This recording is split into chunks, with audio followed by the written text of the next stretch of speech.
Hello, அஸ்ஸலாமு அலைக்கும். இன்றைக்கு மாங்காய் ஒரு தோட்டத்து மாங்காய், அதனால தான் அடிக்கடி போடுறேன். அழகான மாங்காய், நல்ல மாவு போல இருந்து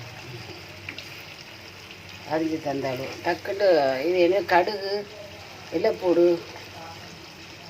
வெந்தயம், கருவேப்பிலையில் பச்சை மிளகாய் எல்லாம் போட்டு தாளித்து வத்தத்தூள் போட்டு வினிகர்லாம் ஊற்றையில் கொஞ்சம் மாங்காய் அரிஞ்சு போட்டு சுட்டு போட்டு தண்ணி ஊற்றி வேக போட்டுக்கிறேன். எந்த மாதிரி ஐஸ் பெட்டில் வச்சிடலாம். இல்லை நமக்கு ஃப்ரீ மாதிரி தான் மாங்காய், வீட்டு மாங்காய் வைக்கிறதுனால ஒரு பாட்டிலுக்கும் கூட வைக்கும். வேக வைக்கிட்டே இருக்குது. இது ஆப்பம் காலையில் ஆப்பம், நெய்ச்சோறு, பச்சரிசி, தேங்காய், சீனி, உப்பு, ஆப்ப சோடா எல்லாமே ஒன்றா போட்டு ஆட்டி வச்சுருவேன்.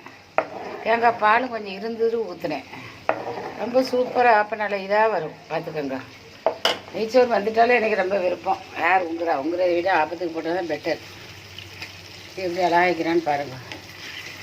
ஒரு 3 மாங்காய் நல்லா மாங்காய் மாவு போல வைக்கிட்டு நம்ம சொந்தக்கார வீட்டு தோட்டத்து மாங்காய். லைக் பண்ணுங்கள், ஷேர் பண்ணுங்கள், சப்ஸ்கிரைப். கொஞ்சம் கிளி குறந்தாக்கிலேருந்து அதையெல்லாம் கொஞ்சம் வெட்டி போட்டுட்டு போடுறேன். நல்லா வைக்கும். அஸ்ஸலாமு அலைக்கும்.